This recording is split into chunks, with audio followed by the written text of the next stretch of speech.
So, moving on to the pieces, I'm a bit scared for this because, like I said before, it can be pretty, you know, pretty give or take whether you're actually gonna get what you want from Forge World, sadly. Um, you'd expect more from the price, I guess, but it is what it is. And the first piece here is, I believe, the like barrel. And if I can just zoom up here a bit here, what you want to check for on these models is anything that's very fine like this, because if you get a mold slip here, it's not repairable because they're so fine. If it's like, here, you can sand that down, repair that. But if it's here, that's going to shift every little coil here. So you want to really check for that, and you can send these back to Forge World. Another thing is the like armor panel gaps, because if they get a piece missing, or like, sorry, mold line shift, then that's very difficult to repair because you have to make your own new groove, then repair the original, and it's not worth the time. Um, all Forge World models come with this, I don't know what you would call it, I think they're called resin gates. I've heard the community call them. They're basically, I believe, where when it's upside down like this in the mold, that's where you pour the mold into, I think. It's also why it's shinier up here because it's had more contact with the air and no rubber contact. Um, but they're meant to be removed. They always say like, Forge World here and stuff, Games Workshop Limited, Games Workshop 6, whatever. And they sometimes have these sprues here, resin sprues. They're also removable. Um, and you're expected to use basically a hacksaw for these. I would say in the past, especially on my Titan, some things that look like resin gates aren't. So this piece here, this cylinder, although it looks like a sprue bit here for this piece, it may not be, and it may be required to connect to the main housing. So I always recommend just removing the block and nothing else, then doing the rest, because if you overshoot, you cannot, it's very difficult, sorry, to repair that. So always be careful with that. Um, this piece in particular looks very, very good to me. I don't see much wrong with it. I think it's in quite good nick, actually. And yeah, so that's one piece. I'm going to make a pile here for pieces that are completely fine. They're just good. We don't have to touch them again. Um, and they're fine, right? This is good here. My next piece is another barrel on the same theme. And it looks as well, if we get a close look here, it looks pretty nice. Some, mold wisps here, but that's fine to me. I don't really see issue with that. Um, a little bit of here, you can see it's very small, but is some issue with the mold here. That is repairable in my eyes, so it's not perfect, but I can probably fix that. Again, the same mold block. There is some mold line here along the center fold here, and inside of the coil itself. Again, though, the coil looks fine to me. There is something going on here. I think this is a mold shift. I'm not sure, but I can use sandpaper on this. It should be fine.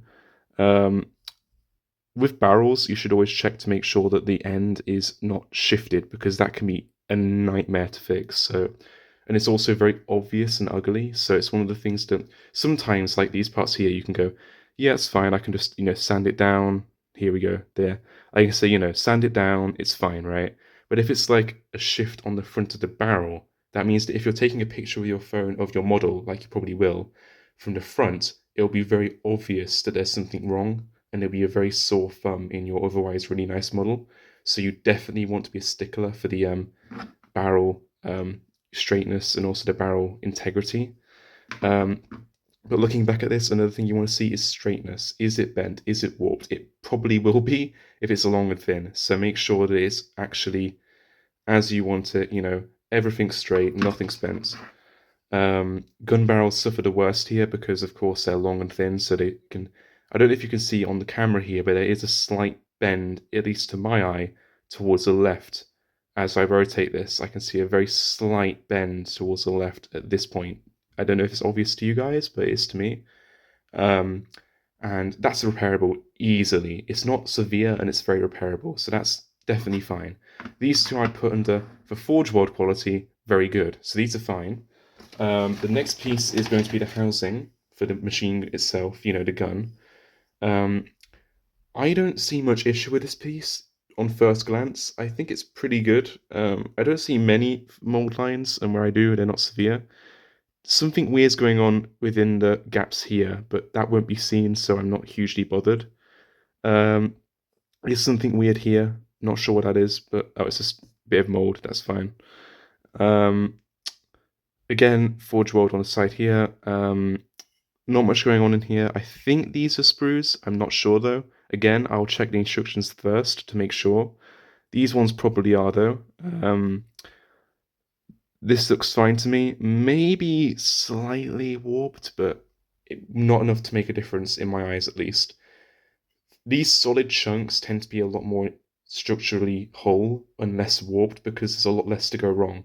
Basically, when you remove these pieces from a mold, right, they tend to be thin, hot, and fragile, so they will love to bend in the air as you hold them, melting, or sorry, cooling.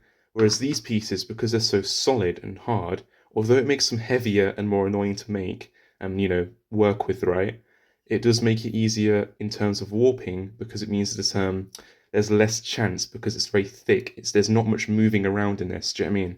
There's no hollow spaces to cave in or collapse, so it's very structurally.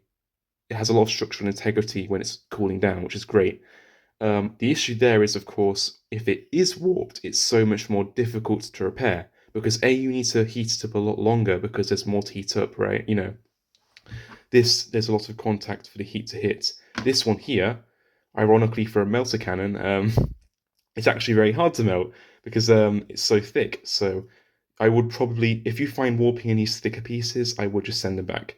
These thinner ones, definitely try it yourself. No harm there.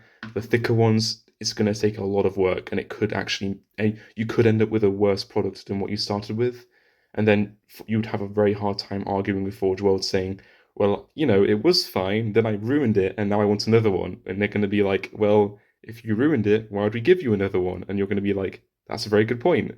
So I would definitely make sure that these are good first. Again, there's some of this weird, I don't know what you call it. It's like slippage, I think. I don't know really what you call it. I'm calling everything slippage for some reason, but I think these are just where it's leaked a bit. It's fine. I can fix that. I'd say this is very good. So this is with the good pile. Now, I'm going to leave, I just quickly saw the cowling, and I'm going to leave that to last because that's a very good example of warping that I can show you. So next we're going to look at this part here. I think it's the ignition chamber. I'm not sure though. This is very nice.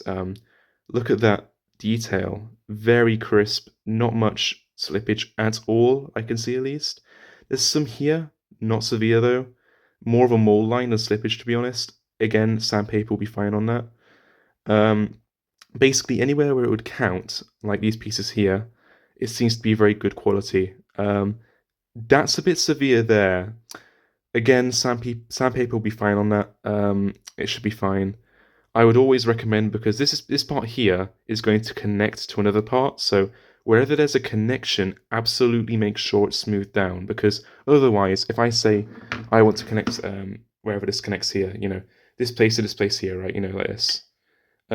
If there's a gap there, you cannot fix that without like green stuff, right? So definitely make sure that you sand it down, make sure it's smooth contact, maybe coarse this bit, like scratch it up to make sure there's more surface area to connect to with the rest of the model. But yeah, as far as I can tell, this is fine. Nothing to talk about really. Good model, nice. Next piece is the, again, I have no idea what this is, sorry. This one's quite unusual to me because there seems to be a lot of these, again, I don't know what they're called, but it's like where it's leaked out a bit. Again, it's not going to ruin the model, but it is extra work to do for you, so keep that in mind again. The main issues with these Forge World models that you cannot fix are the slippages, because that's where the actual entire model could be like fucked, basically. So you really want to make sure that these slippages, as far as I can tell so far, I haven't got any major slippages, which is sad because on one hand, I'm glad I haven't got any, but I also wish I could show you so you know what it looks like. If I don't find any in this package, I will just put one on screen and talk about it in post because then it's the same effect, right? But looking at this piece here, I don't see any issues. Comment if you see any issues. I can see maybe something going on in here, but again, that might just be... Nope, that's an issue. It looks fine to me. These pieces here again, I can just use a scalpel or remove that with sandpaper. The warping, like I said before, these thicker pieces tend to be fine. And again, this one seems to be fine at face value. I'll use a those rulers with the, I don't know what they're called. The rulers with the like gel inside or the liquid, so you can figure out if things are level. I'll use that. I use that on all my Forge World pieces, so I will use that on this one too. But it looks fine to me. And for Forge World so far, as somebody who's bought a big Forge World model which has been fucked, this is actually really smooth sailing so far. So just I want to finish off with the cowling, but we're going to start off now with the connection pieces. So this one again, very cute little. I don't know if you can see that on screen. Games Workshop Limited 2018. That may be when this mold was created, 2018. Games Workshop 4. They all have a number. I don't know what this number means. If anybody can tell me in the comments, please do. But they all have their own like Games Workshop number, like 4, 2. I don't know what that means. Maybe it's the batch. I'm not sure. But these are quite nice. Again, with pieces that are this simple, make sure you're not removing the model rather than the mold lines, because something like this, there could be parts that could be mistaken for a sprue when it's not. Like maybe these branches here or the bottom, you could mistake that for a sprue and remove it by accident, so do be careful on that one. But this one's fine. Surprisingly, no warping on this model piece, despite it being so thin and small. So I'm really happy about that. Last finicky piece here is the coupling. Slight mold issues here, but nothing I can't fix. Same on the other side. That's quite severe. Not worth returning because I can definitely work with it, but it's definitely going to be annoying, especially at this level of detail. Which is, it's a bummer. I'll put this one as the first one ever to go into the okay but needs work pile, which is going to be here. And now moving on to the last two pieces, which are the most damaged in my eyes at least.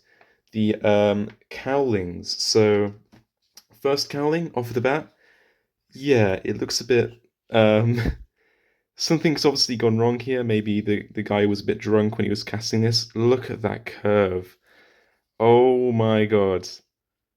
Yikes. Yeah, that's pinched in as well. I don't know if you can notice on camera. It's meant to be like, I can't even bend it into shape. It's meant to be very square, but it's of course where it's heated up and been pinched inwards. Then this massive, almost a humpback, or like arched back over here. Massive curve, very ugly, obvious curve. Everything's bowing outwards. This bit's bowing outwards too much. This bit's pinched in too much. It's actually quite useful for me telling you guys because they've managed to make every possible mistake with this part, except, as far as I can tell, mold slippage, which is amazing. So yay, we have no mold slippage, but we do have a lot of other issues. I can't tell if that's a mold line or a mold slippage. I think it's just a mold line along here. Let me zoom in a bit for you guys. There we go. I think that's more of a mold line than slippage, but it is quite irregular, so that might be a slippage. Again, I can fix that though, so it's fine. Pieces here look fine. Everything looks okay to me so far. Within these pieces here, if you look along, there is some, mold line. Again, sand it down. When you look at the cowlings in particular, they tended to have a lot of these. Again, I don't know what they're called, sorry, but they're the I'll put the word on screen if I can figure out what they are for you guys. They're like the leakages or whatever you would call them, where it's like spilt over. Again, just use a scalpel, it's fine, but it is annoying work to do. I'm really annoyed because this piece here, all of these, and even this bit here, is very good for Forge World. But these last two couplings, they just drop the ball, and oh my god, it's so horrible. It is terrible how bad this is. I'll definitely try and work with it and bend it into shape, but that's annoying as hell. That's the first one to go into the terrible pile. This other one is somehow even worse. It's almost like a V shape or U shape. It's very odd. It's just, if I show you down the barrel, you can see where it's actually twisting through the barrel. Like somebody's just cranked it. It's awful. when you go to the side, look at that. That is horrendous. From a side-on view, you can see the next layer here. You can actually see it behind a front layer. It's so twisted, you can actually see the second layer from a side-on view. That is bad. Again, from this side, just awful all around. Very pinched, almost curving inwards. Um, yeah, not Forge World's best foot forwards. Absolutely not. That's utterly horrendous. Same issue before, they have these mold things here, whatever they're called. The main issue before, like I always say, is you can work with warping in most cases. The thing you can't work with most times is mold slippages, so that's what you want to look out for really first off the bat. So I can't see any here. They look okay. Actually better than the first one for that regard. But again, needs a lot of heat treating. I don't like to do that. Putting that down there. So yeah, that's the unboxing part done. Next, I'm going to show you guys the how to like prep these pieces, especially Forge World resin, because there's a lot of videos out there, probably better than I am, but a lot of them say these stupid, crazy things like blast it with nuclear radiation, scrub it with a metal brush. You don't need to do that. It's fine. Unless you're going to literally throw your model at a wall, then it's going to be fine. I actually found that on some of the models I've done right for Forge World, where I actually did very little prepping in terms of washing them, when I dropped them by accident, the actual model itself broke before the paint did. Kind of like the whole Cadia stands, the planet broke before the men. The actual paint stood more than the model itself, even on the point of contact. So with the ground, I mean. So yeah, Forge World stands, I guess. Forge World stands, but so I wouldn't be too bothered about washing unless it's like really fucking greasy. Like if you actually have grease on your hands after touching it, then obviously, but you don't have to be that crazy with the grease. So I'm going to stop here and move to the prepping section with you guys, and see you.